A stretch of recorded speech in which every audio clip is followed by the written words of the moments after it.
Unsyndicated presents Off the Board, the weekly gambling show. Hosted by Majchrzak and Mike Iavasile.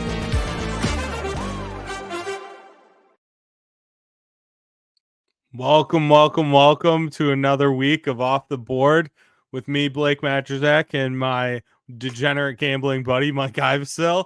Yes. And Mike, there's a million different ways I can go to start this. First of all, we were talking about a little bit before the show. I liked Tampa a lot tonight, and obviously we're not giving that out because the game's already started, but I liked, for a lot of football reasons, I liked Tampa tonight, but you were saying like the numbers on that game were just all over the place. Well, absolutely. So when I first originally took a look at it, my numbers pointed all over Atlanta. And I think I said, gun to my head, I would have taken Atlanta. However, the early money, the early line move went to Tampa. So that throws me totally off it. Now that line came back to almost 3, but it'll never get to 3 because, like I said, there's 2 syndicates and they're battling the books right now, and it's going back between 2.5, 1.5, 2. It was everywhere. That's a no bet for me. Did you look at either of the college games for tonight? I did, and I really liked Texas State over Troy. I think Troy's really bad. And that would have been, when I took a look at that would have been my bet too, because I hear you talk about Troy a lot.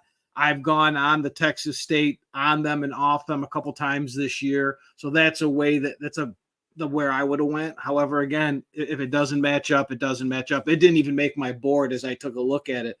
My board didn't start till Friday.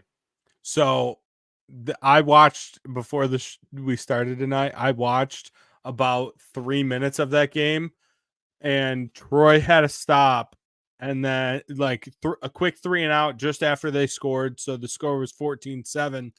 They roughed the kicker, and instantly next play, Texas State hits a bomb for a touchdown. Right. And that's about Troy for you, right? Yep, exactly. That's the Troy boys just coming through. Did you see on social media and everything today that today is the start of 55 straight days of football? How great is that? The memes and everything coming out. This is, a guy even came into my office today and he's like, you know what today is? And I'm like, yep. He goes, it's time to make some money. And I'm like, 100%, baby. Let's go. Let's do this.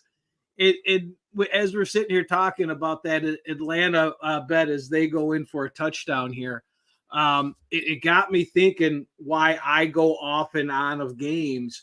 And one of these things, we like to throw some tips out there. One of these guys that I follow, Josh Applebaum, give him a follow him on Twitter, read his articles. He's really good. I go for the early money.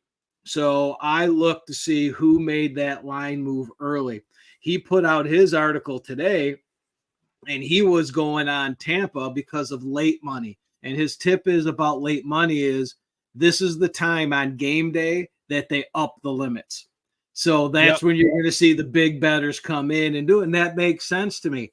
I still prefer, until I have to change it, I prefer that early money. So I wanted to get that in when we're talking about taking Atlanta, not taking Atlanta when that line got back up.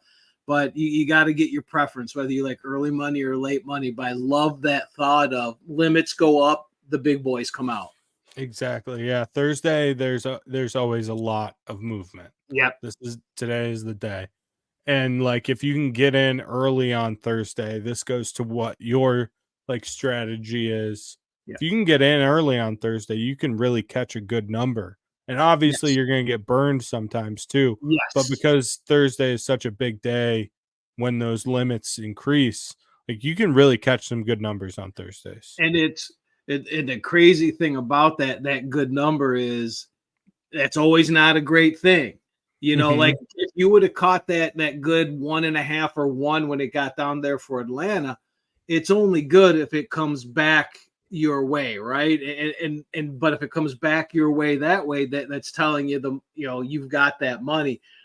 But you got to watch it sometimes, because that good number sometimes just means the money's on the other side. A good number is a winning number, Mike. That's all that we care about. Let's go with that right there. Well, but that gets to the argument that you have people that are staunch believers on closing line value, and I track my closing line value. I'm one of them.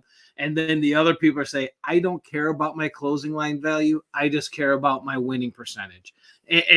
But the thing is, they really do. In the end, they're going to correlate. If you have a good closing line value average, you're going to be a winning bettor. It's just they do go hand in hand, but some people just don't even care about it. They just like to count their cash.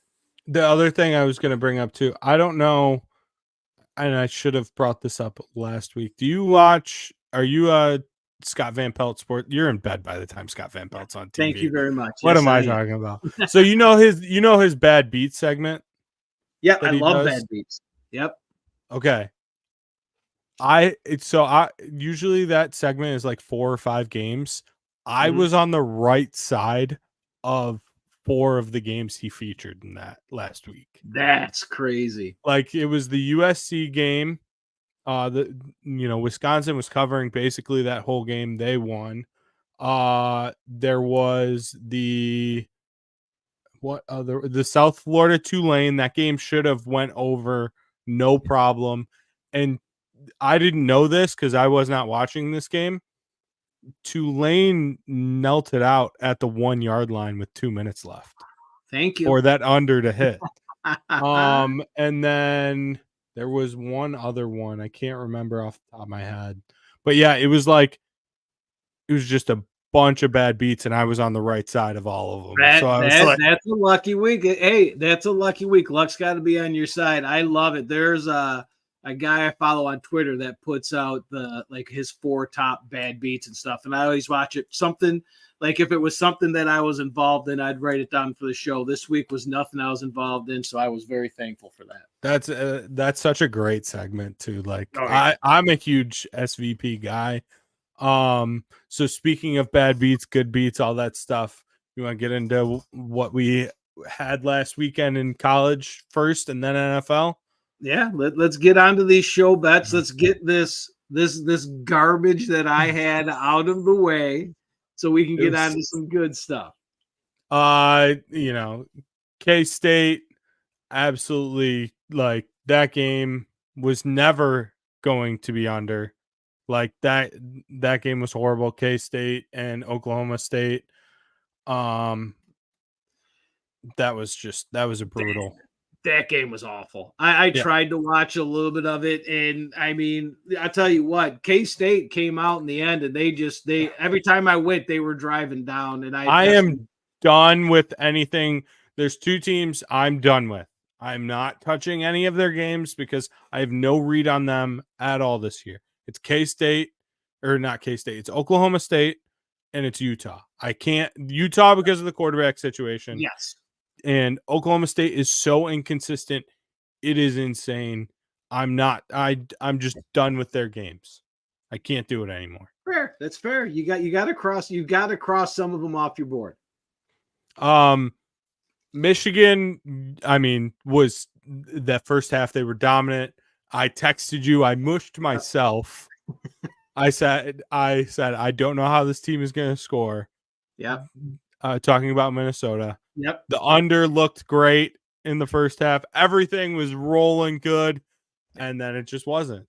But if you put it like, this is what we've talked about before, I would bet that again. Okay. I think Michigan minus 10, not the under, but Michigan I would take again 100%. Yeah. And what the thing that I've learned real fast, because odds are I'm going to be on an under well before the over. The saying is, it's not under till it's over. And that was that game. I was watching that game, and I was just it was setting football back. I mean, it was just an ugly offensive game. Couldn't do anything until they didn't. And then it was over. And there you go. Louisville, Notre Dame. I would bet Louisville again. Like, they had some bad turnover luck in that game. They let up some explosives that they normally don't. I think plus 6.5. I like me personally. I wish I would have bought it to 7 for at least a push, because I did bet this at 6.5, so that was tough. Yeah. But for the over under too. I mean, I don't think, because I did take that under with you. Yeah. I And it did was end up taking it. What was it? 21-7 at the end of the first quarter. Yeah. Like I when I have that, I don't need to know anything. But that goes back to what I was saying with the explosives. Like, it was out of character for Louisville. I like Louisville a lot this week, and I think they're favored by 6.5. We'll talk about that game more later. But Ohio State rolled that game. I didn't have eyes on this game because it was on Peacock, and I was absolutely locked in to Alabama, Georgia. I don't know how much of Alabama, Georgia you watched. Well, I mushed that game for everybody, because right around the end of the third quarter, I'm like, why am I staying awake for this? This is an ass kicking, and I turned it off and missed everything. That was I thought about it. So my NFL Sunday was me thinking about Georgia, Alabama. I'm not even joking. Like, that game was so awesome. That was 3 games in one game. Like, legitimately. It was absolutely awesome. I was over at a buddy's house watching it, and it was same thing. Like, halftime hit, and he has YouTube TV, so we went to the quad box, and we had it was Clemson, Stanford, Iowa State, and Penn State and Illinois. We had all 4 on, and then I was like, it was like halfway through the third quarter, and that's when it started to pick up a little bit. Georgia was moving the ball a little bit, so we just went full screen to that, and it was like me and 5 buddies, and we were just locked in on that game, and it was awesome. I had a good night's sleep. That's all I know. That's great. I'm happy for Penn State probably should have won by more, but I think that they were just trying to get out of that game. Illinois is a scrappy team. They're going to be, that was probably a mistake on my part. Illinois is going to stay in games just because of the style they play and the type of defense they play. So that one I would not bet again. Also the over in Ohio State, Michigan State, I would 100% bet again. If Michigan State would just stop turning the damn ball over, then that would have hit without a problem. So, on to the NFL. NFL was a little bit better for me this week. Not so much for this guy. We're just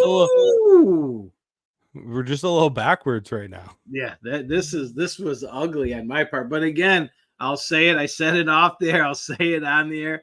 When I don't have games in my account, there's a reason they're not in my account, is because I don't see the numbers. I don't like the game. So I'm going to take a stab at it. It's just not necessarily, that's not my betting style. So I'm going to have weeks like this. I'll probably have worse, but hey, it happens. Minnesota came out and rolled, and then that game got close at the end, and I was kind of sweating that out a little bit. Yeah, I didn't see that one coming. No. And then Tampa, that game was never. I think Philly might be just dead. That's but I said, that was for legitimate, like I said, football reasons. You got your 3 of your 5 best players out. Yeah, and when I took that, I was saying their defense, Philly's defense, offense, that whole team is broken. I just didn't expect Tampa to go hog wild on that one, but hey, I took a shot. Yeah. Buffalo, that game was never close, and that over should have hit 45. The total is 46.5. Again, I would bet that again, but Buffalo, that was a tough spot for them.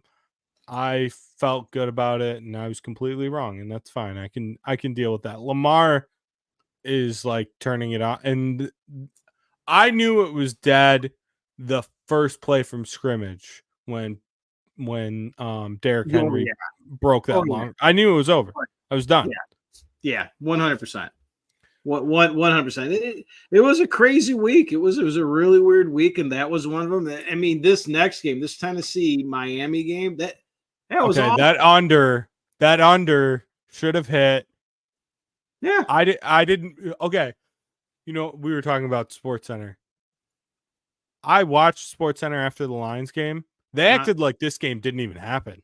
Oh, I'm not even kidding. They did not show a single highlight from this game. And obviously the Lions Seahawks game was incredible. So I understand like focusing on that game, but I forgot this game happened. Like legitimately, I was watching SportsCenter and they did not talk about it.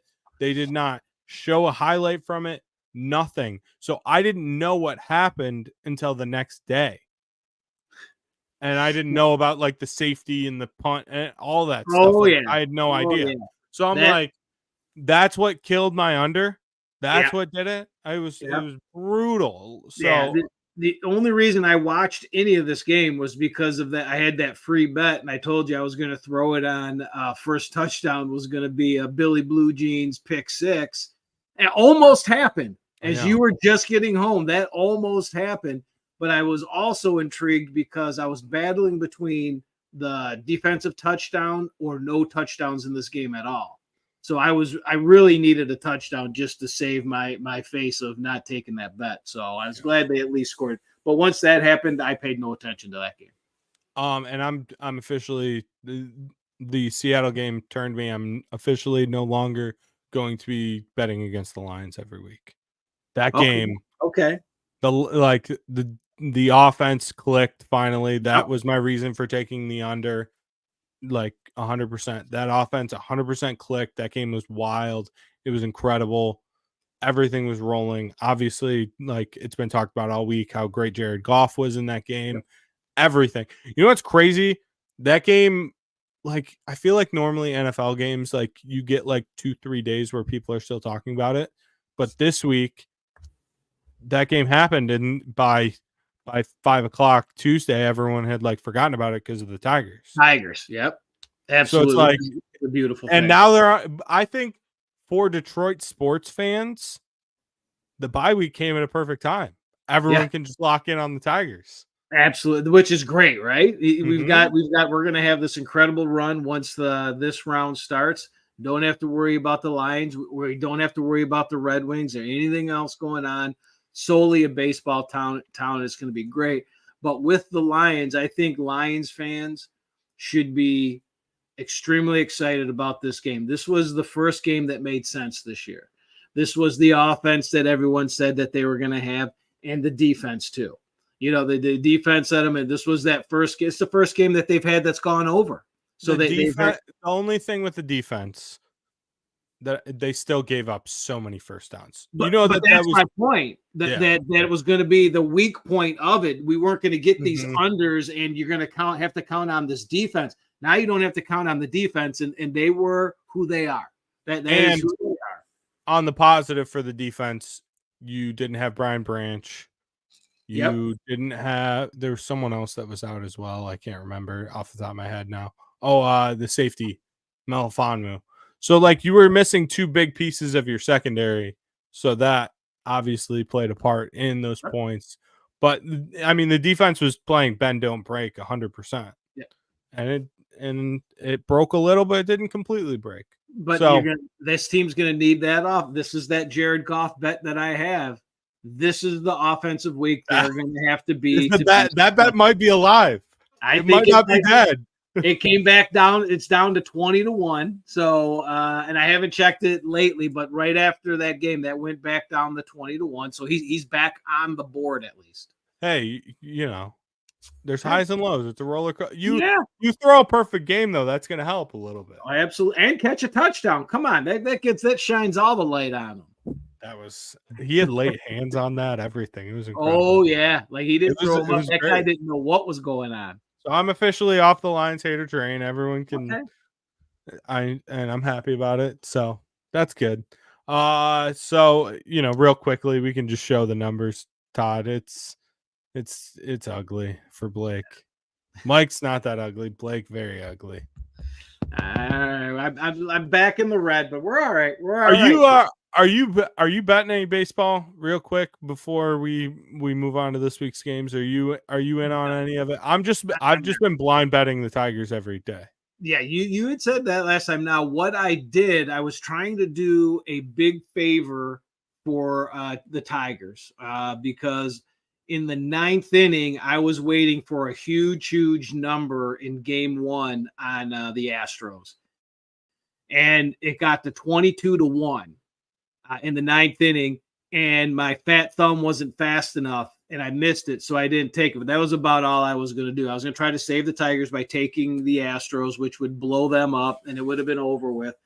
You're trying to sacrifice yourself. Yes, I was. I was throwing myself under the bus for Tigers fans. But other than that, I won't have any baseball. Gotcha. Yeah, I've just been taking Tigers money line and just rolling it over. Mm-hmm.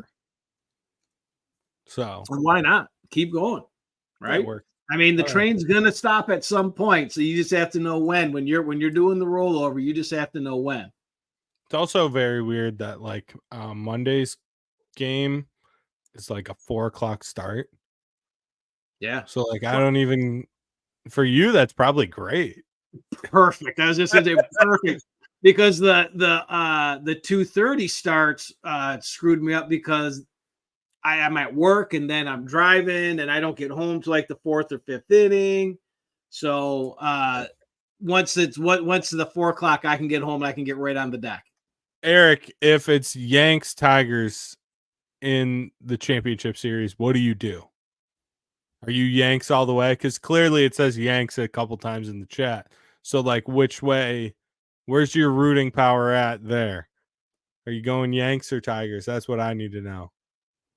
Because I mean, the Yankees basically revived the Tiger season. Because if you think about it, it all goes back to that game, that Cooperstown game. Yeah. And you're talking, I know nothing about baseball. Okay. I've been very clear. I've been very open and honest about that. I'm excited to watch this Tigers team. Like it's a fun watch right now. I don't know half the guys. I don't pretend to, but I'm like invested. I just am enjoying watching like winning baseball. It's fun. I'm excited to get back to baseball, and because I won't, if they're bad, I just won't even watch it. Yeah, exactly. And I've always said when they're back in it, and you've never been over at some point, Blake, you're going to be over. We're going to have a little barbecue. You know how me and Sean do it, and you'll see. I built a screened-in deck, and that deck was built on the Tigers because me and a buddy used to sit out on my deck and listen to it on a little transistor radio every night, drinking some beers. But the mosquitoes would get so bad, we would have to cut it short. And we liked doing that. So I screened in my deck so we didn't have to worry about the mosquitoes. I can't wait to get back to it. My neighbor came over and I said, it's been a while since we've watched a Tiger game on this deck. So it hadn't been on for a long time. So it was good to see the TV out there and everything. Oh, absolutely. Well, I mean, come on. I've got the Lindsey Muskies going. I've got the Tigers going. I got some football going. Come on. That's fantastic. Yes. All right. You ready? Are you ready to get into these picks for the week? Not locks. Not locks. The locks are coming, but these are just the 5 biggest matchups in college and NFL. We're going to start with college. Yep. So I'll save my little tidbits. This is not a great slate. No, it's not. But I'll save my. I just got to save my tidbits till we do our locks. Yes. Because that's when I want to give some tips to these people out here so they can make their own informed choices and make their own money. But yeah, so it was a tough slate, but I think you did a good job putting these together, Blake. I like it. It's not a great slate, but that's where craziness happens in college football. Yeah, we might see an upset. We might see something happen. Yes.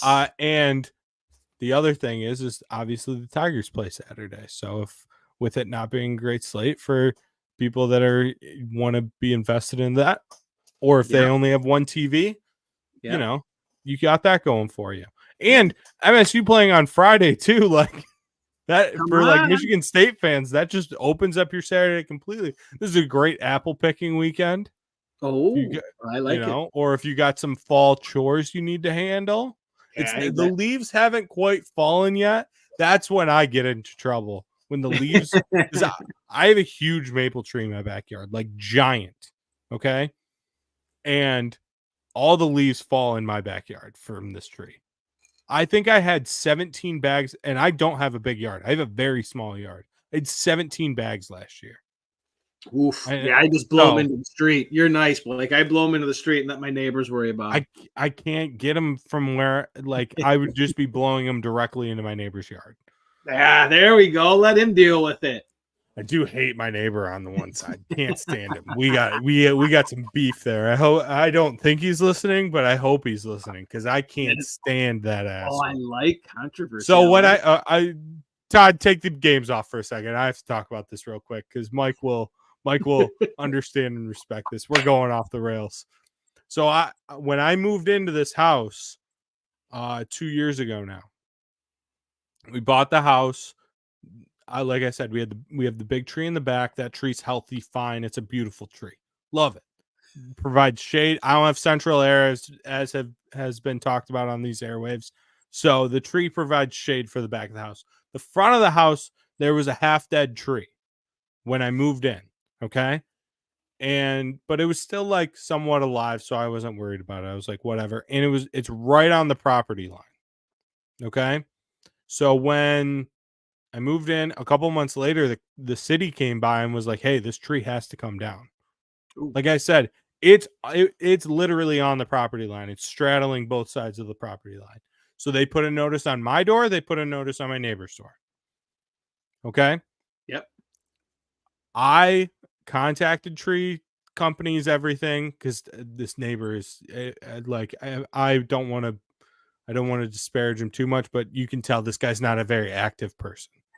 So I contacted the tree services, got it, because he didn't like reach out to me or anything. My neighbor, like I'd seen him, wave to him, whatever, seen his wife outside. So I did all the work, got a bunch of quotes, found a really good quote. And I go over to the neighbor.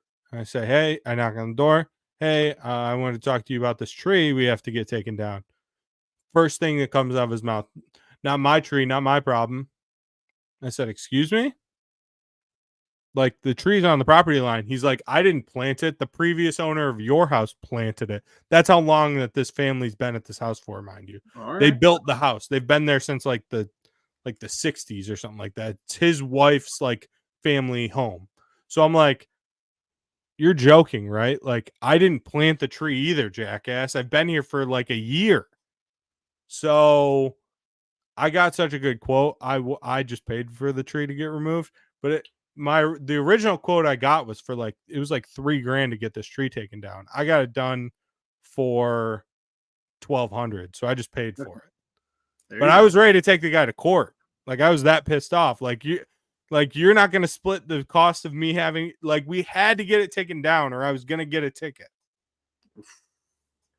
And he wouldn't split it. So I hate the guy. I can't stand him. So I do blow things into his yard very frequently. Oh, absolutely. Grass clippings, all that stuff.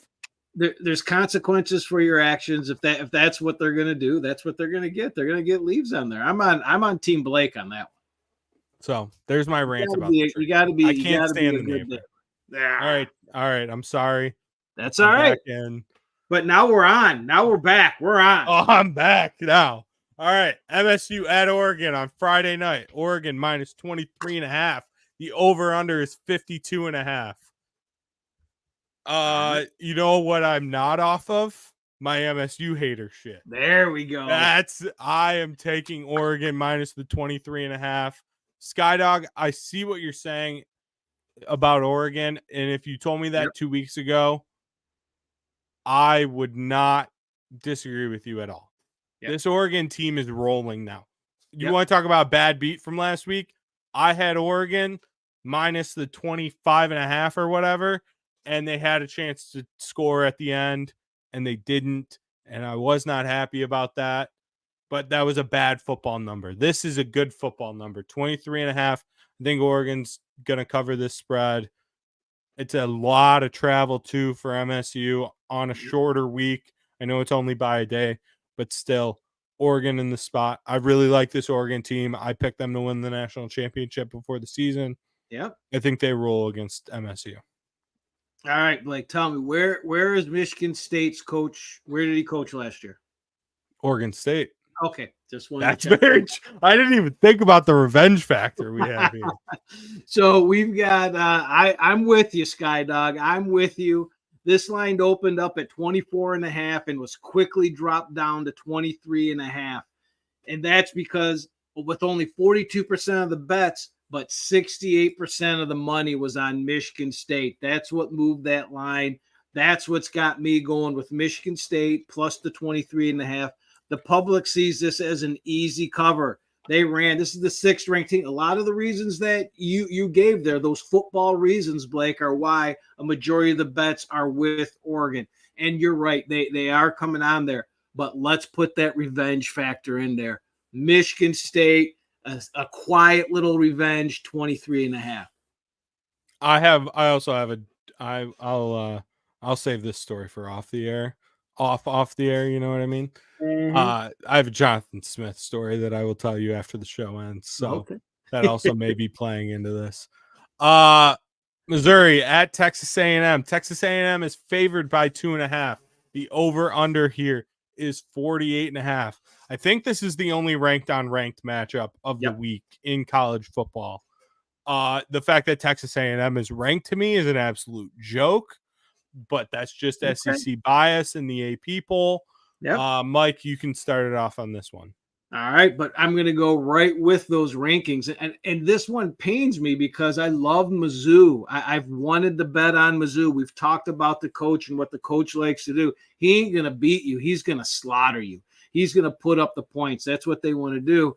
And I think the majority of people, the public, see that. They see the higher ranked team in Missouri, the team that a lot of people like to see in the playoffs, and they think it's going to be an easy cover. They're getting the points, right? They think the wrong team's favored. However, with only 30% of the bets, this line has flipped. And when we go, it's been all Texas A&M move. I got two things going on here. But here, this gets back to that trend I brought up last year. When two ranked teams play, the home team is hitting at 59% against the spread, 67% straight up. This one fits right into that. I'm going with Texas 100%. A&M minus the 2.5. I keep thinking they went from dog to fave because that's what everything looks like here, but it didn't. They just opened up, I believe, at about 1.5, and it's been all moved towards Texas A&M, even though there's only 30% of the bets, and that's one that I like. I am going with Missouri. I just don't think Texas A&M is like Texas A&M has been a lot better since I believe that their starting quarterback got injured, Connor Wegman, and now they're on the backup, and their offense has looked a lot better since then. And I'm still waiting for Missouri to like really show up and show like what their offense is fully capable of. I don't think that they've played like an A game yet. Like their early games were kind of just sleepwalks and they were still able to blow teams out. But I like Missouri in the spot. It's a big game for Texas A&M, and you combine Texas A&M and big game, and I'm just not going to roll with that. I will take Missouri. I like their coach a lot, like you said. So this is a game I would not touch. Like personally, this would be a stay away from me because it's kind of like that Auburn Oklahoma game last week. Like I just don't have a good read on either of these teams. I'm very interested to watch it and see how it plays out. And it might be something like last minute I get a better read on, maybe on the total or something like that. But if I had to pick something right now, it would be Missouri. Yeah. I don't have it in my account either, but because it kind of toggled back and forth a little bit with that line. As soon as I get that, I shy away from it. But here we go. Iowa at Ohio State. Ohio State is favored by 20.5. The over-under is 45.5. Obviously, we saw what Ohio State did last week to Michigan State. Michigan State could have been more in that game without those turnovers. I was going to do Iowa things. If this game was at Iowa, I would feel very different about it. Yeah. But it being at the shoe changes things a little bit. The other thing I was going to touch on, I really am trying to shy away from taking both the side and the total in these picks because I'm getting burned by it. but this is one where I'm taking both. I like Ohio State and I like the over. Iowa's defense is still very good. It's not vintage Iowa defense, and Iowa's offense has been scoring more this year. I don't know how many they'll score against Ohio State this week, but they're still more competent on offense. So that's why I like both of these numbers. 45.5 in an Ohio State game, too, is a very low number. Yeah. Their numbers are usually in the 50s, and that's respect to Iowa's defense. But I just don't think Iowa's defense is as good as it's been in the last few years. And I think Ohio State is the far superior team. Like, at every single position, their athletes just out-athlete everything Iowa will put on the field. I agree. And if I were the feel better, if I bet like you, I'd be all over that over too, because I still think the books are slow to adjust. They've done a better job with some of these over-unders in Iowa games, but they're still trying to figure out what's going on here. Iowa's scoring points.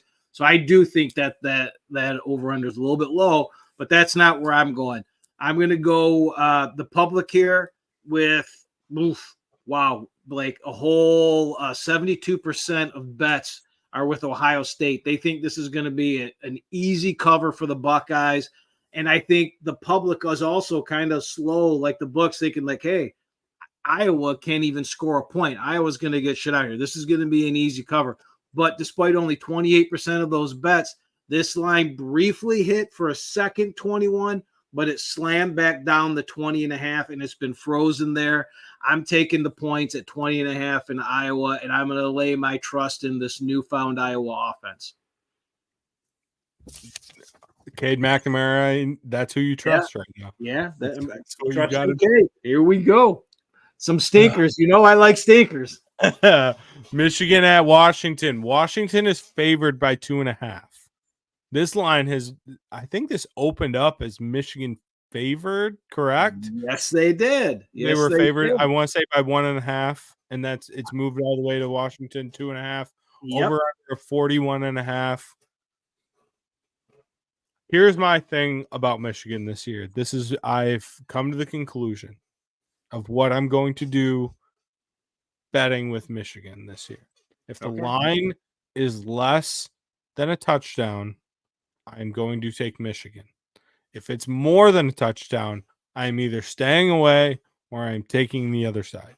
Because like last week, Michigan's just going to play in tight games all year.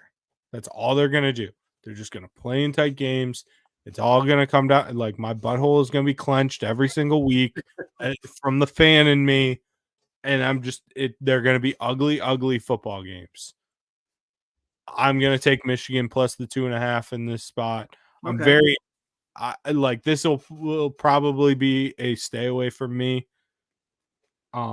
Actually, like betting wise, but I still think Michigan's a better football team than Washington. Okay. I understand what Michigan lost. Michigan's red zone defense will be huge in this game for them because Washington's red zone offense has been horrible. Yeah. Will Johnson's a big piece that if Michigan does not have, I would not feel great about this. But Michigan plus the 2.5. I got to roll with my boys. Okay. And like I said, anything under touchdown, like either way, basically. Yeah. I'm just going to. And you've got Skydog on your side there. He's pulling for a 23-13 win. That's an under, too. Yeah, he is totally 100%. He's on Team Blake. We're battling this week, so I've got to go against you. The public loves themselves some Wolverines. They can't believe that Washington is favored. They think the wrong team is favored, and at the tune of 81% of bets, they're hammering on the Wolverines. However, like you said, dog to fave. We went from -1.5 Michigan to -2.5 Washington. I love myself some dog to fave. I hate that I didn't catch it early enough, but I'm taking Washington -2.5. And last year I had some money on Penix to win the Heisman. So I watched a little bit of these Washington games, and the environment there is crazy. It is a huge, very home field underrated. advantage. Very underrated. Here's a little known fact, Blake. I saw a Seattle Seahawks Tampa Bay Buccaneers game in this stadium. It's a very cool Really? little stadium. Yeah, when they were building they tore down, what was that, the Superdome out there or the Something Kingdom? like Yeah, Whatever the was there. Kingdom, They, yes. they tore it down. They were building a new stadium. They played at this stadium. And that's before because they renovated their stadium recently too, because they were playing home games. Yeah, so this was a long time ago. I saw a Pearl Jam show out there. It was November of 2000, actually. Wow, beautiful.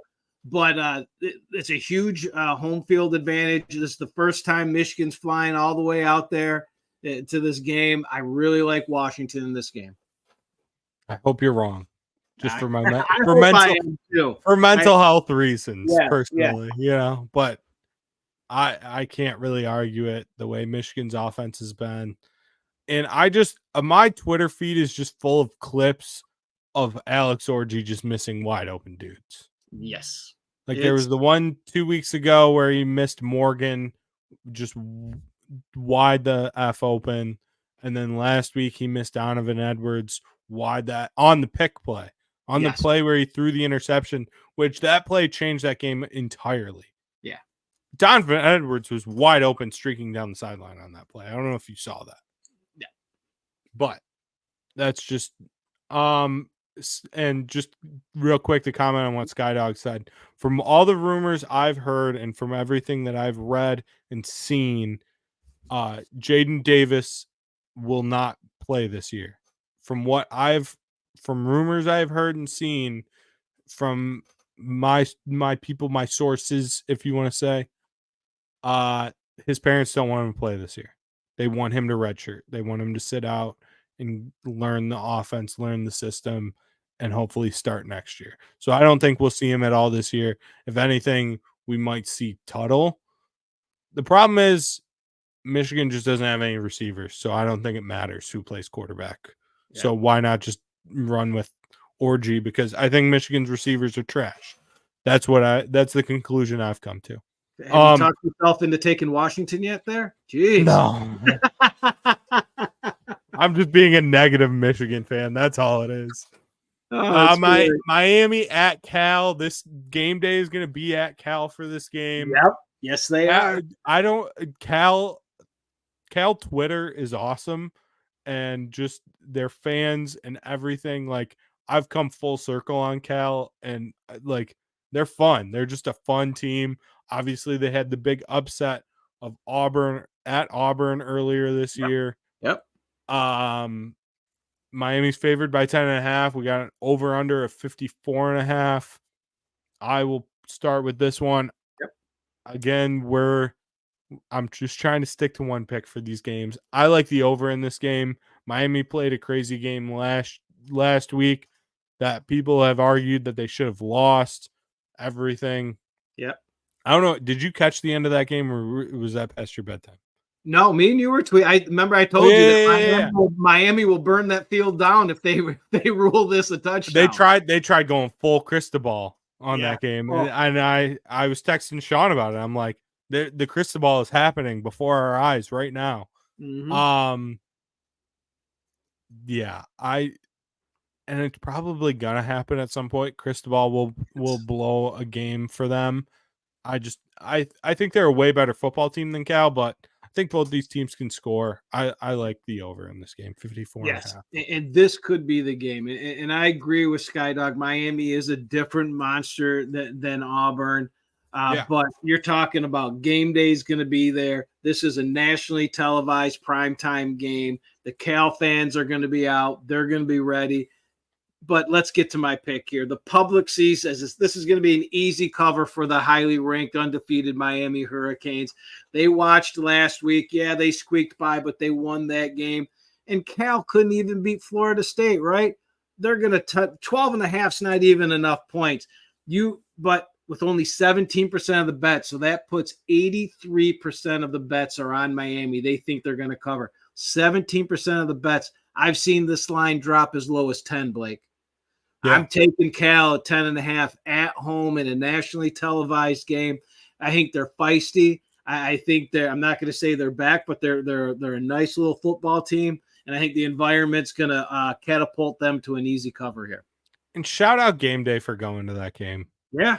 Like, that's awesome. Like, they could have easily said, oh, we're going to go to A&M Mizzou. Yep. We're going to go to Kyle Field, even Ohio State, Iowa.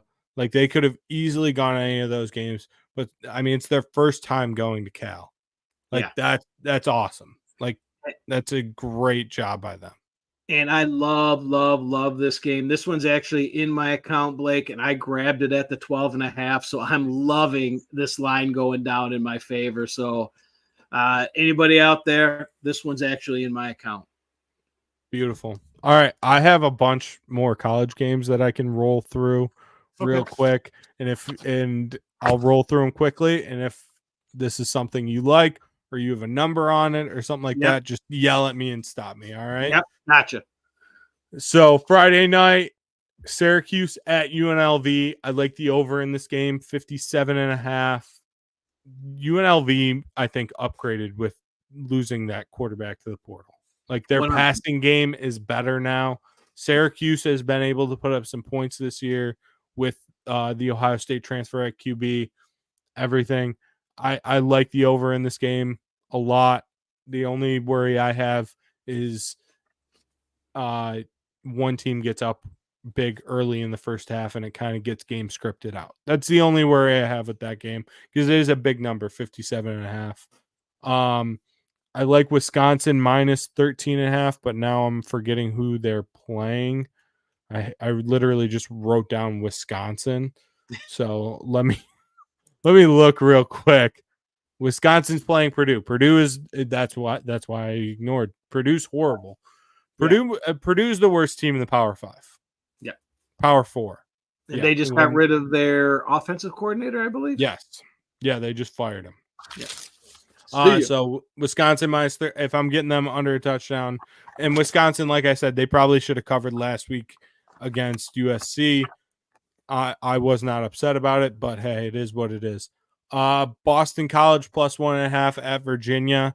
I don't really get this line, but when I've said that in the last few weeks, when I don't understand the line, it's worked out. It worked out last week with the Rams with me. It worked out. There was BYU. That one worked out. So these have worked out for me. Boston College, in my opinion, is a better football team than Virginia. So if I can get them plus 1.5, I will take it. Penn State and UCLA. UCLA is very bad. Oof. Very, very bad. Woof. Penn State minus the 28 and give me the over 46.5. I think that Penn State legitimately could put up close to that number on their own. There you go. Louisville minus 6.5 versus SMU. Louisville's a good football team. That Notre Dame game was weird. Everything, and I still think SMU is bad. Yeah, but that's what we say: stick to your guns. You can't. You have to have a short memory. I don't know which one it is. I think I wrote that down. Like, one of these games I took, I'm like, you got to forget what happened last week. Like, you just do, and you have to look at this game and you have to analyze this game, or you stick with your feels. You've had a Louisville feel all year, Blake. You got to go with it. Auburn, Georgia, over 51.5.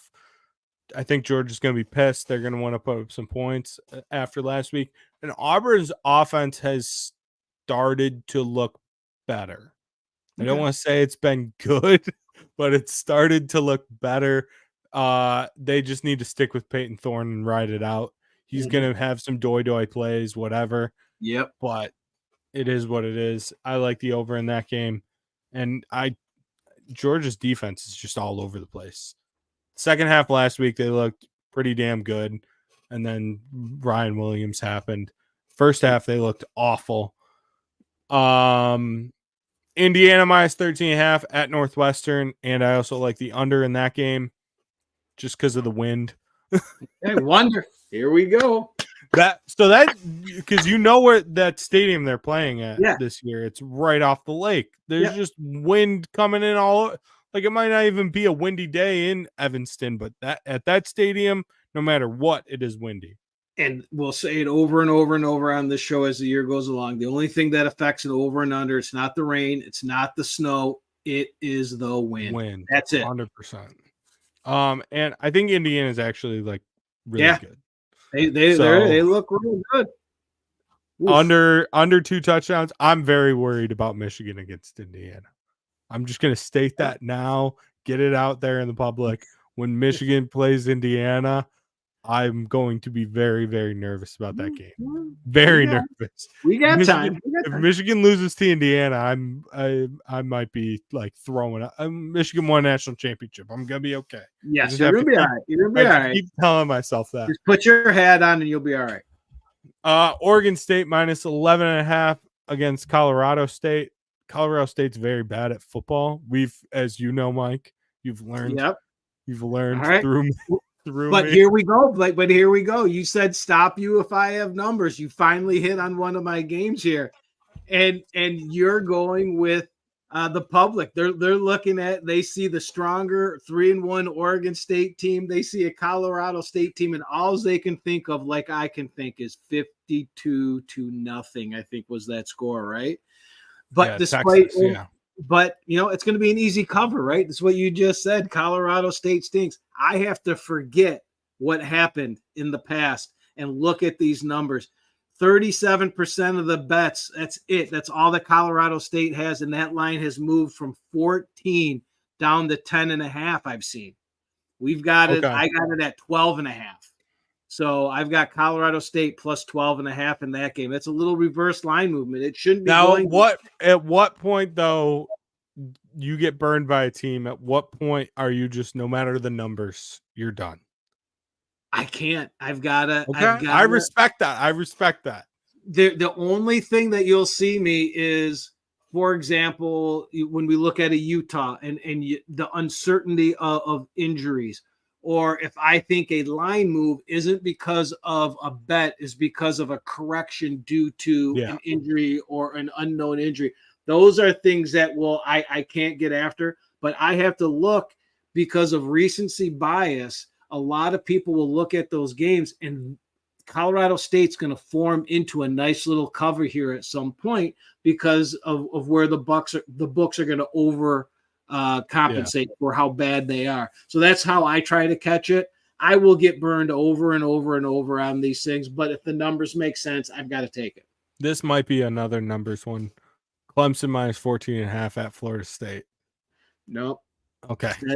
I'm not on that. Florida State is horrible. They might be better now that DJU's hurt, honestly. Yep. They were saying that only dropped their power ranking by like 1 point. That's it. That's not much at all. Cade Klubnik is a different quarterback on the road. He really is. Yeah. Like, if you look at his statistics, home versus road splits, it's like night and day. It's insane. Yeah. I just don't know who's going to be there to root for Florida State. Like that, the fans are pissed at that program right now. It's getting ugly. It's really bad. So I will take Clemson minus the 14.5. Tennessee is favored by less than 2 touchdowns at Arkansas. I don't care what the number is. I am taking Tennessee. They are a wagon. They are a world beater. Yeah. Okay. That's your team. And they're coming off of a bye. Yeah. That's your team. You've got to go for it. It's just kind of like me. I mean, and I'm sure the numbers are not in my, like what you say with the numbers is probably not in my favor. You see Tennessee getting less than 2 touchdowns on the road. I don't care. They could be favored by 28. I'm taking them. I love this Tennessee team. And this is what makes this so great. It's 2 different views on games and stuff like that. Your view is your view, and you've got it. I love it. Love it. Real quick, last 2. USC minus 8 at Minnesota. This line is very weird, very stinky. That's another one, isn't it? Here it is, baby. Here it is. I know you. I knew when I picked this game. I'm like, Mike's gonna have Minnesota 100%. Oh, absolutely. I mean, and for your views are your views, and I like to give a little bit of not what Blake took a look at. You really look at the football side of it, but the public when they're betting. They're seeing they look at last week, USC, a gutty win, right? A gutty win. Minnesota's offense stinks. That's what's going to stick in their mind. Only 23% of the bets are on Minnesota. That's it. People are loving. What is that? 77%. But this line moved from 9.5 to 8.5. I've got Minnesota plus 8.5 on that one. And then Iowa State minus 11.5 versus Baylor. Nope, Baylor's not in on that one. Baylor stinks. Skydog, I'm gonna respond to Skydog's comment real quick. My teams are Tennessee. I'm now getting real close to Alabama after last week. But Tennessee and Alabama play. That's the only issue that's going on in my brain. Oregon is definitely, and then obviously like Michigan. That's my actual fandom. But like the teams that I will go out of my way to watch, I will bet on consistently are really Oregon, Tennessee, Ohio State overs right now. That was Louisville? mean. Louisville, yeah, probably. Louisville, I do bet on consistently. I really believe in that team, but it's not on the level. Oh, and Texas. Okay, yeah. Texas, but it's really Tennessee, Oregon. Penn State not as much. I didn't like when Penn State plays USC. I'll probably be taking USC. Penn State Penn State this week because they're playing a really bad UCLA team. I like Penn State, but they're not a team that I'm like ride or dying with. All right. Tennessee is that team for me right now. Nico's awesome. I just can't get that out of my brain. Yes, that's your team. That's your team. All right, go for it. Yeah, I'll say real quick. We went over to Minnesota, the Colorado State, Cal with the show. All right, I'm going to go to the UCF Florida game here. This is another one where public sees an easy win for Florida, the team who easily won last week. They really came up. UCF coming off of a horrible loss to Colorado. Yeah. That's what the public sees when people are looking and making those quick bets. With only 41% of the bets, this line has flipped from UCF getting a point to now they're minus 2 points. Dog to fave, Mike's hammering that one all day. UCF minus 2.5.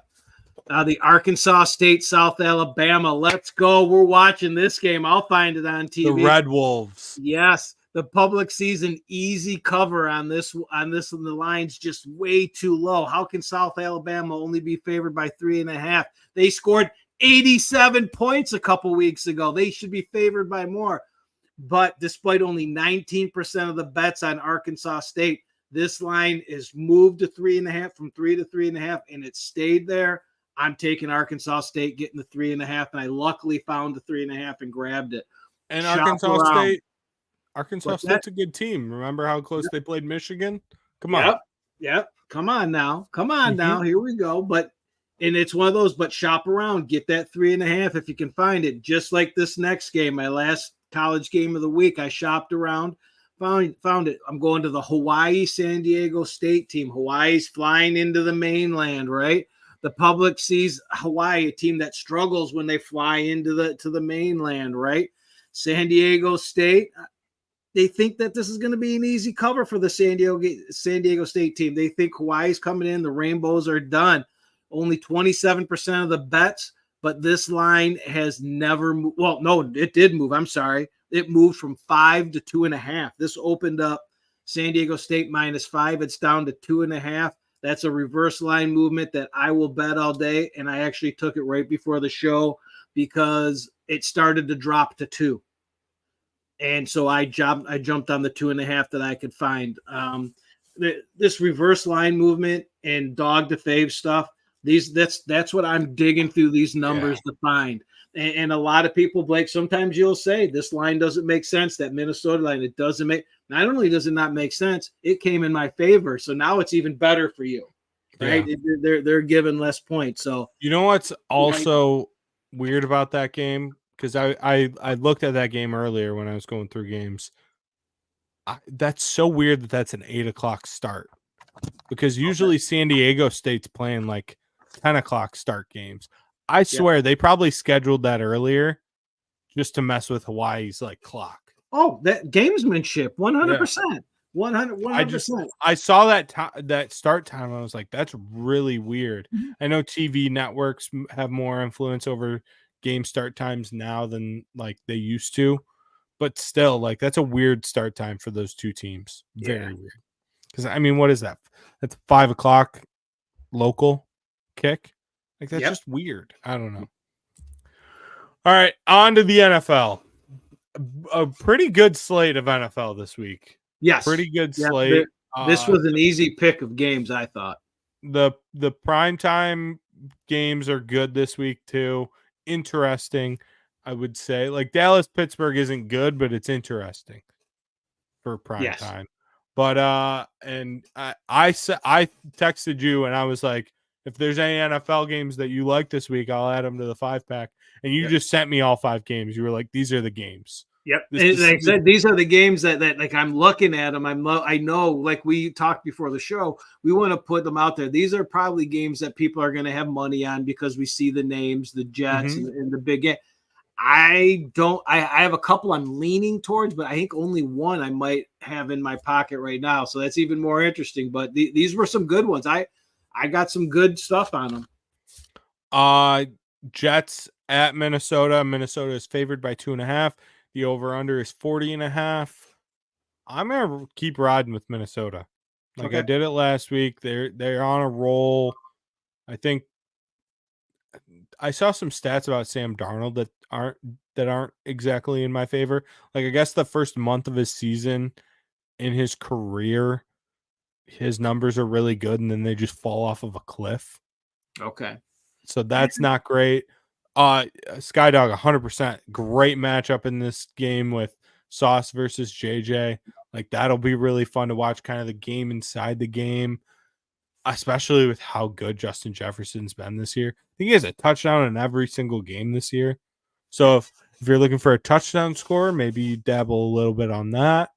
But I like Minnesota in this spot minus the 2.5 at home. And when I was looking and I threw this game out there, this game's in London, right? Yeah, I think you're right. It's a London game, so that points also. That's another trend for you. The favorites do real well over there, and the London unders. Yes, we go. I love that. I love that. So, however, I can't do that though, right? I'm looking at it. What does the public see? What happened last week? Minnesota shocks everybody by what they did in Green Bay. The Jets help my over 5.5 Denver win total by losing at home. So they think this is going to be an easy cover for the Vikings. They don't think 2.5's enough. That 81% of the people are taking this. 81% of the bets are with Minnesota. This line hasn't budged off this 2.5. It's juiced up like it might start going towards the 3, but they know as soon as it hits 3, someone like myself, that's what I'm waiting for. This is one I'm leaning Jets. I don't have it in my account for the show. I'm taking the Jets plus 2.5, but I'm sitting and I'm waiting to find a 3 in one of my accounts. And right now it's juiced to Minnesota, and that juice is creeping up. I think one of the books that you use has it at 3 right now, just so you know. Do you use Caesars? I do not. Okay. I do not. And Caesars is one that you'll find is usually on that end of things. Yeah, Caesars has it plus 3 minus 120 right now. But literally everywhere else, but it's see at that 2.5. But this is something that people do have to take a look at. So when you tell me it's plus 3 minus 120, it's really still 2.5. Yeah. You know what I'm saying? That with the advancements in betting and all these alt line, that's an alt line number to be honest. So that would be one that I would see that, and I would still think that's a 2.5, and I would wait for it to get closer to that minus 110 before I take it. But just so like to be DK has it at plus 2.5 minus 102. See, that's what I'm saying. Like it's getting there. Yeah. It's getting to where that 3 might pop up, and I'll wait. I'll be up before that game kicks at 9:30. So that'll be one I'm leaning. but I'm waiting for that 3 for the Jets before I take it. Baltimore at Cincinnati, the Fighting Joe Burrows. He's back. Looked great last week. That offense started to roll a little bit. Baltimore is favored by 2.5 at Cincy. Mike, you go ahead. Start with this one. Even at Cincy, people are looking at this and they're thinking, hey, that's not enough points, right? The Ravens are on a roll. Look what they did to Buffalo. They smoked them. This line jumped real quick from 1 to 2.5. This is a reason I didn't take this one in my account. However, I can't go with the team that has 79% of the bets, right? I mean, it's sitting there and it's frozen at this 2.5. They see the Bengals struggles.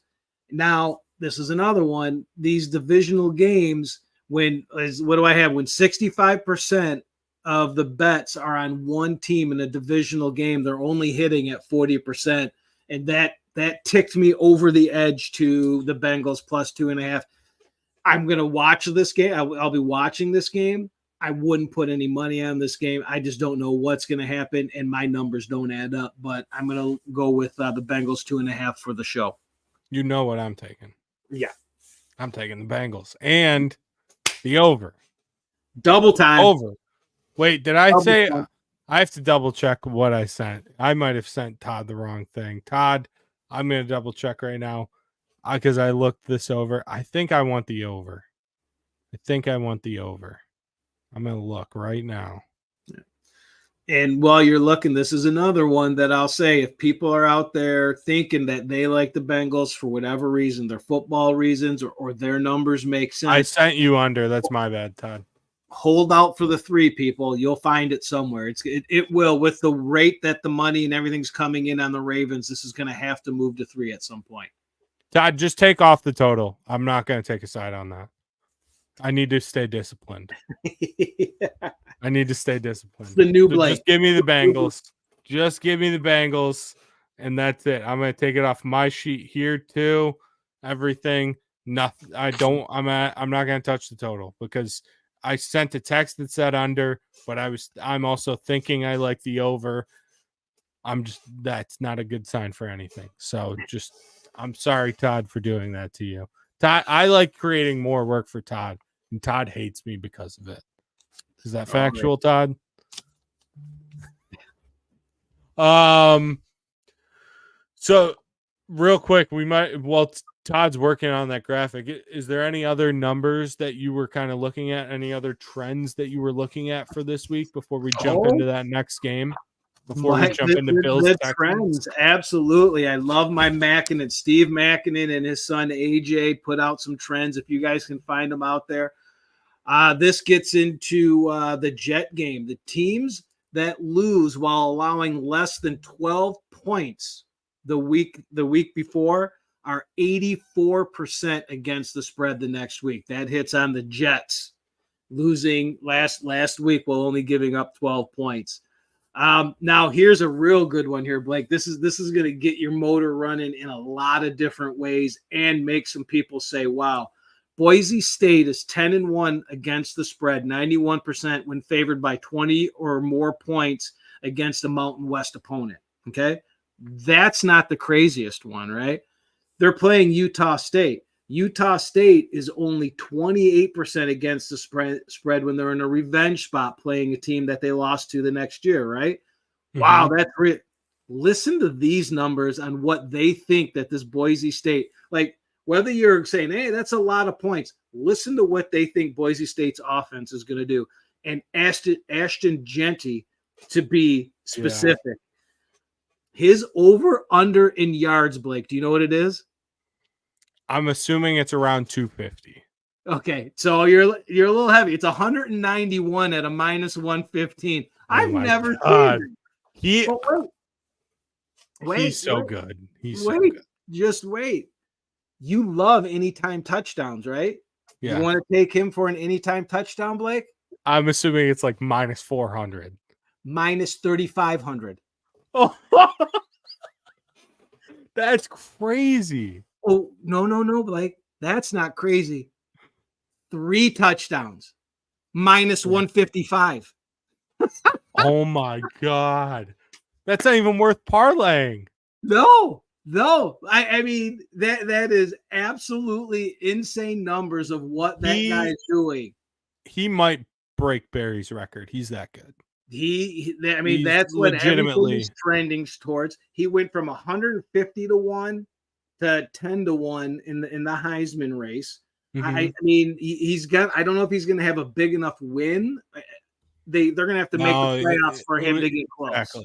Exactly. If they make the playoff, he has a legitimate shot. I think he's going to New York. As long as he plays the rest of the season, I think he's going to New York.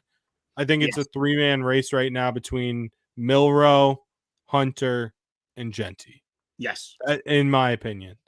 And that's a good point. But if you go, I laid out a couple for that because I was really involved in this market last year.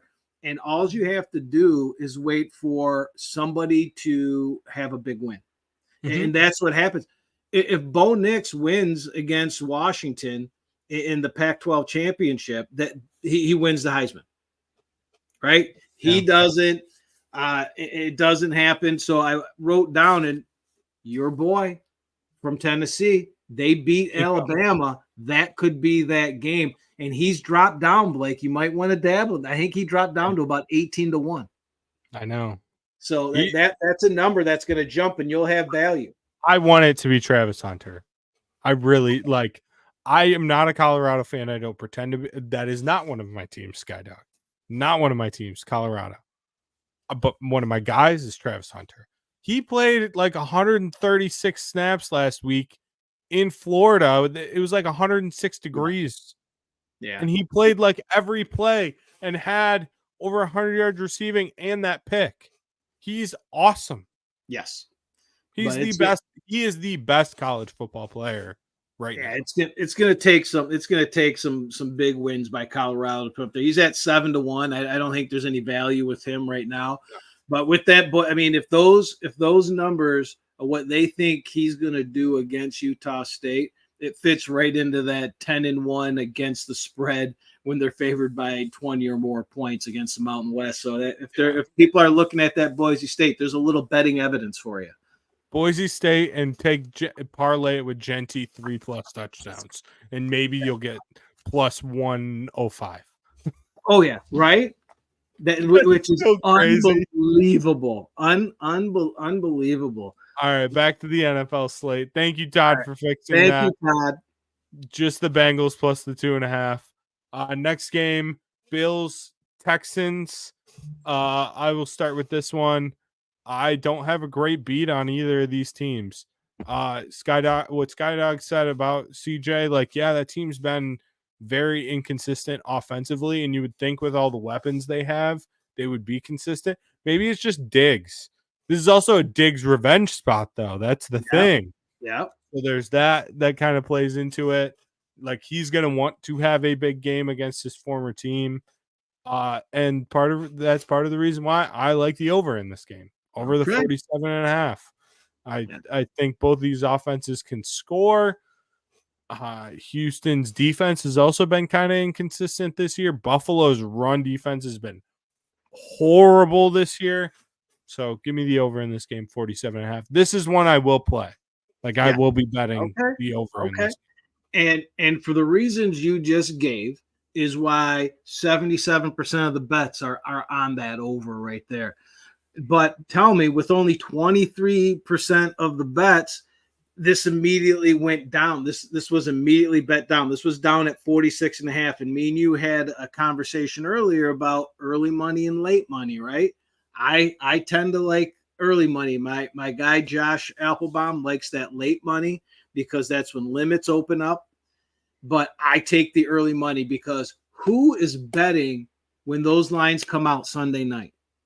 It's not you. It's not me. The smart guys, they know what they're doing. So that line went down to 46.5 with only 23% of the bets, but a ton of money. I'm taking under 47.5.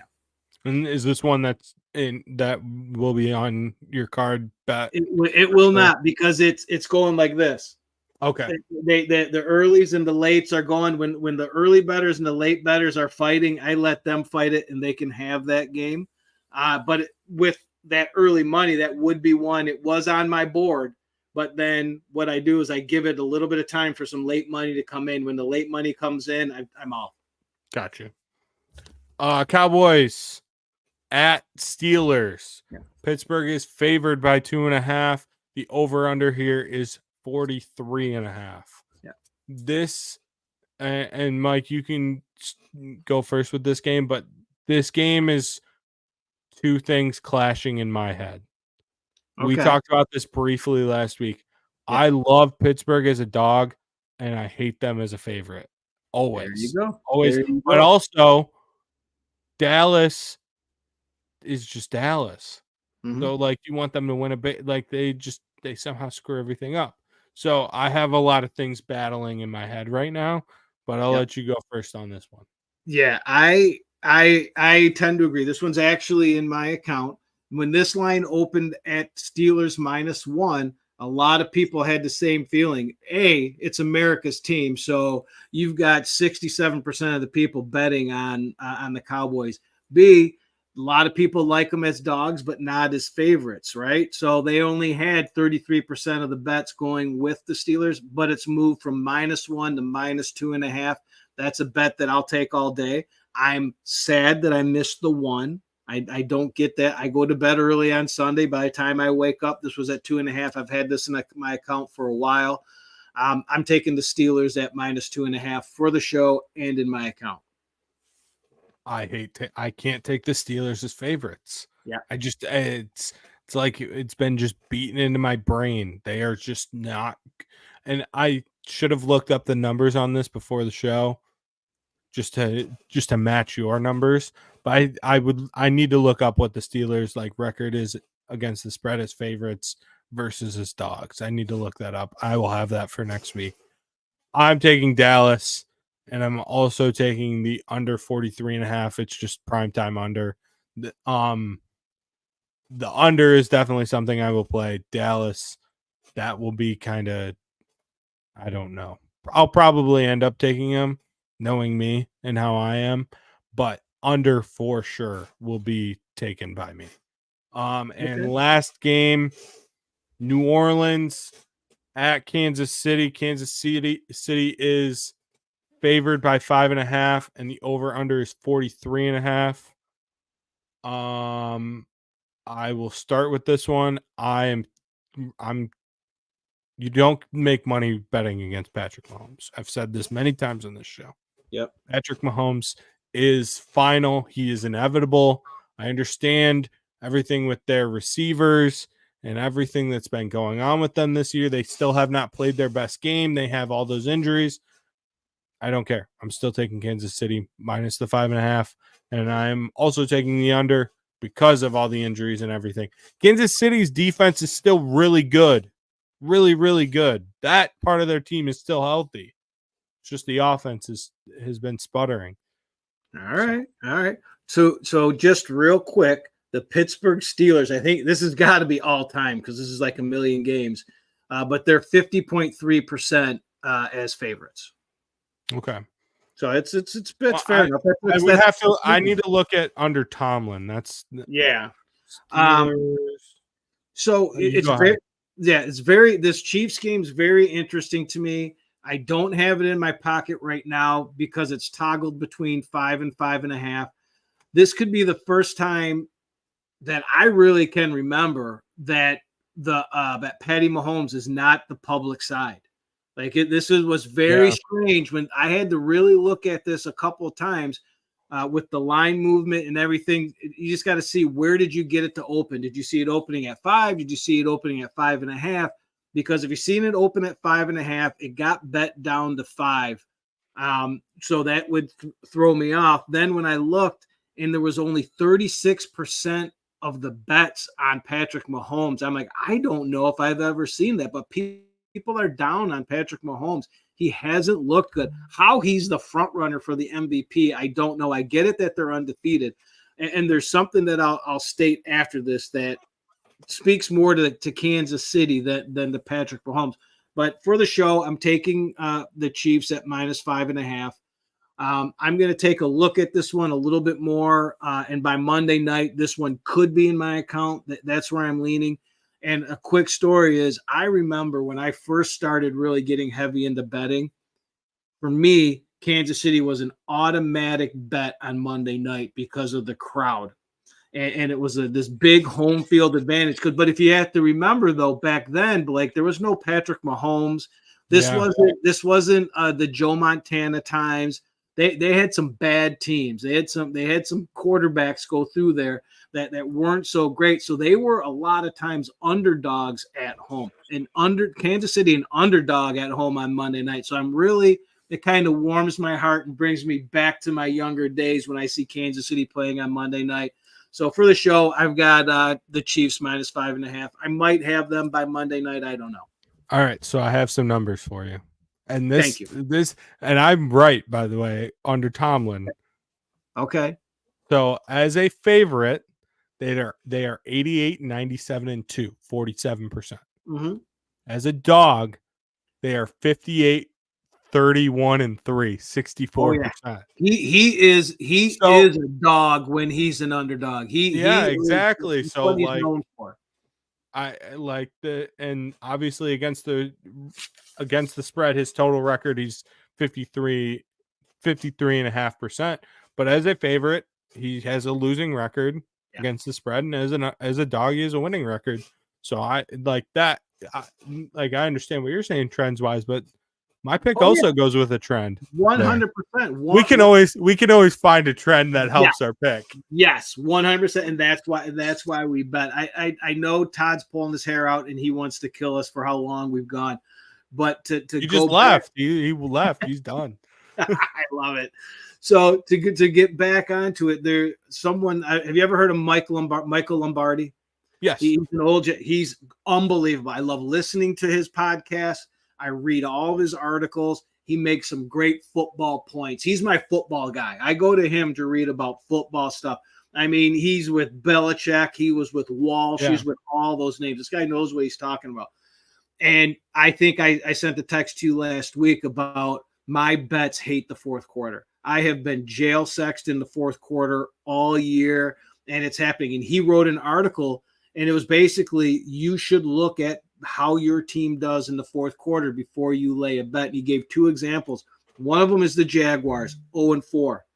They're awful. He says your teams need to be able to possess the ball, get first downs, and score in the fourth quarter if you want to bet on them. Yeah. The Jaguars have 3 points in the fourth quarter all year. They've been in position to win 3 games in the fourth quarter, and they've lost them all.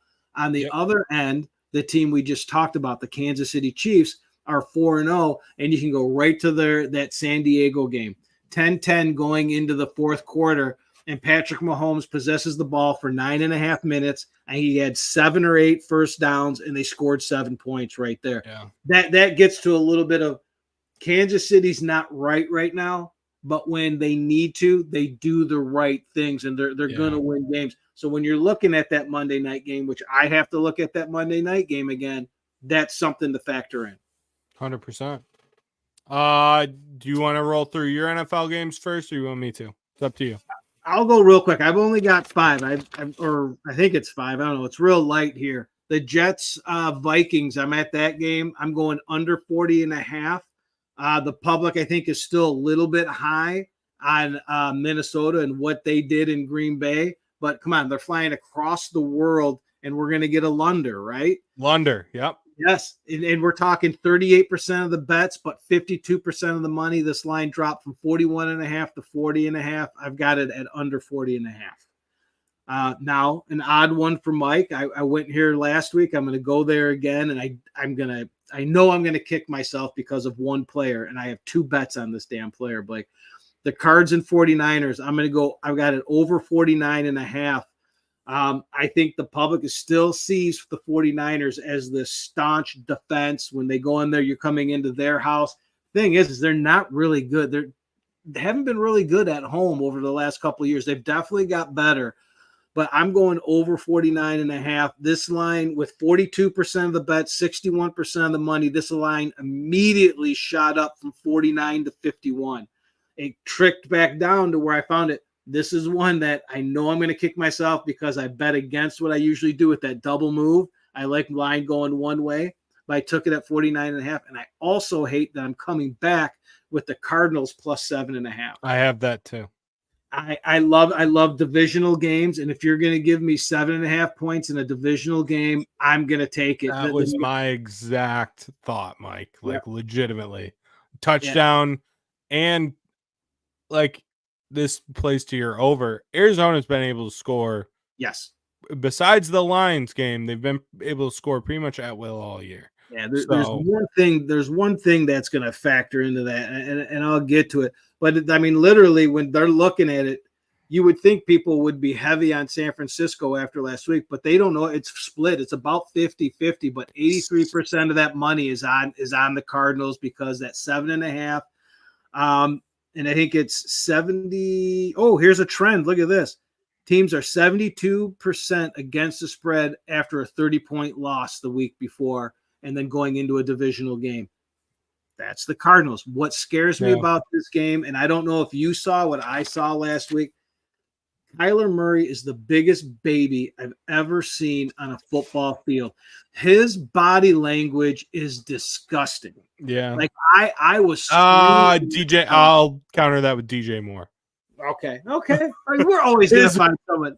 But watching him last, I'm like, oh, did Baker Mayfield just break his leg? No, don't say that. No, he was hurting. He went down, but I think he's off the field now. But anyways, I gotta stay focused. So despite hating Kyler Murray, I do like both those bets. I like the numbers. And here's one that this is going to be a line that you might be on. People are going to be on. It doesn't make sense because this team stinks and this quarterback stinks. I'm taking the Broncos minus 2.5 against the Raiders. I think the Raiders came out last week. Here's this football stuff I shouldn't be talking about. Came out last week and they were pissed off. They were embarrassed losing to Carolina, and their coach called them out. I think that's over with now. Devontae Adams has blown this thing up. That team's falling apart. But I think that the public still sees the Raiders are going to be inspired. They're going to play well. Crosby's going to be back. I don't even know if Adams is going to be back. They've only got. Oh, he's out. He's out. He's going to be out. Only 46% of the bets are on the Broncos, but its line has moved from 1 to 3. I got it at 2.5. I think it's going to come back down a little bit towards game day. So I would advise people to wait for that 2.5. Don't take the 3 that I've seen out there. Just real quick, I have the under in that game. I have that. What did you get it at? I haven't put it in my account yet. I will be taking it. Last I saw it was at 36. Okay, because I've seen some 35s out there. That's where if I can find 35 and ticking that way, I like that bet. I was on that. I had the under circled, but I might go over just because I think it's going to get too low, but it stinks. I don't like anything about this game. So I'm off of that one. But I do like it. That's one that I'm watching again though, but it's one of those, if it pops back up to where I like it, it's that double move that I one of the books you use, I know, has it at 36. Okay. And it's minus 110. So it's not crazy juiced. Yeah. So that's what MGM has it at right now. But again, it's all over the place. You're 100% right on that. But I like the under in that game. You see it right here. I've got 2 that I'm leaning. I've got the Steelers. We talked about that, but the Jets. That's funny. Oh, I got the Jets. I'm going to hold out for that 3, but right under that Broncos Raiders under, and I just wrote next to it if I can make the numbers make sense. And I've got 35.5 at DK. It's kind of right in there, but that'll be something that I'm looking at too. Yep. That's it. That's it. I'm Beautiful. light. I am too. I have 5 here. Well, and we already talked about 2 of them. Dolphins Patriots, the ugly game of the week, under 36.5. Yep. Both these offenses can't score. Mm-hmm.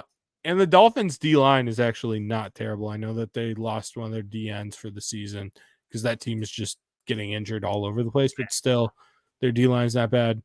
But that's another coach. Just wait. Just like I'm watching this game and I can't keep my eyes off this game because Morris is going to do something stupid here. McDaniels, that's another guy. I don't know if he knows what he's doing. He's lost it. Him and his Jerry curl, whatever that hair he's got going. I feel he's so fun. I feel bad for him, actually. I get it. I like him. I think when he does get canned, which is coming, unfortunately, he's going to be a great offensive coordinator somewhere. I like the guy. I like his personality. He's really gone Miami, though. He had the glasses going, the hair going, everything. Bears -4 against the Panthers. Okay. I just the Panthers still aren't good. Like they had the honeymoon period with Andy. They're still not a good football team, and I think the Bears are starting to get some stuff figured out offensively. The Bears were a lot of people's darling coming into the year, and usually they may not be 100% right, but they're also not 100% wrong. That this team's going to be. But Eberflus, that's another coach. He's so bad. I don't. These are those X factors. You know who their next coach is going to be, right? Ben Johnson. Okay. That's my. If I could bet on that, which I'm sure at some offshore book I can. Oh, it's coming. Bears' next head coach, Ben Johnson, like him and Caleb together would be awesome. Mm-hmm. So, Commanders -3.5 against the Browns. That line makes no sense. They should be favored by more. The Browns are horrible. Browns are also very up and down, but horrible. And the Commanders, I think, like Jaden's really freaking good. He's the best rookie right now, like hands down, bar none. By far. He's fun to watch. And he's like I say, he's got that Stroud confidence about him. It's different. You just watch him and you can see it. Yep. And then last one, Rams +3 against the Pack. They're at home and they're getting 3 points. I'm going to take Stafford. And the Pack just didn't look right last week. I understand they came back in that game, but still, like Jordan Love, it's just I don't know. If I can get Stafford +3, I'll take it. Yeah, I've learned to warm up to the Blake Fields, and what you're saying, everything makes sense to me. There's nothing in there that I would say, no. I mean, it's just my numbers. That's the only reason I'm not on some of these games. But what you say makes sense. Your football sense is good, and I like it. People should be on it. People should be on all of this. Parlay it, tease it, whatever you got to do. Put it all in there. Let's it work. Go. Sky Dog's with us. Come on, Sky Dog. So I think that's about it. We went long again. I went on a tree tangent though. That's why we went long. Hey, but it's therapy, Blake. It's therapy. Yes. I'm not going to charge you for that one. All right, it's all good. Any final thoughts? Anything else you want to get off your chest before we get out of here? I think we got it all out. I mean, the only thing I got to get off my chest is that I've got a busy weekend, so I'm not going to be watching too much of this stuff, but I'll be following on my phone. I said, Saturday's a good day to miss. This is true. You're not going to be missing anything incredible. This is true. Next week, the next 2 weeks of college football, though, I'm going to need you to lock in. Yeah, I've seen tweets come out by some guys that I follow that next week it could be one of the best weekends in college football history. Yes. So I immediately went and I was like, okay. And I know those will be on our board. The best thing about it is Michigan has a bye next week. That was so I can just lock into all the other games and I don't have to stress about Michigan. I can just watch good football. Competent football. I don't have to watch that garbage. I will be in South Lyon. I'll have Nellie's coming to visit the grandparents. So I'll have Nellie on the couch and you know what I think it's gonna be a good week to make some chili and watch some college football. Yes. I'm in. But just like any other time though, any questions, anyone wants a tip, a trend or whatever, hit us up on socials. Yep, hit us. We will answer if anyone needs a vibes check. I'm here for it. If anything, I'm here. If there's a game you want me to get my eyes on, I am down. If there's something I'm missing, if there's a team I should be in on that I'm not in on, like I am with Tennessee, let me know. I will gladly tune in. So yeah, anyone wants to throw numbers at me. I was getting some texts today that people were telling me I should be on Tampa, and I'm no, that's not the number I've got. That's not the number I've got. My number would be towards Atlanta. But I love those conversations. So if anyone wants to have them, we'll be here. And as always, Blake, it's been a pleasure, man. It has been a pleasure. Thank you, Todd. Thank you for battling through this long show with us.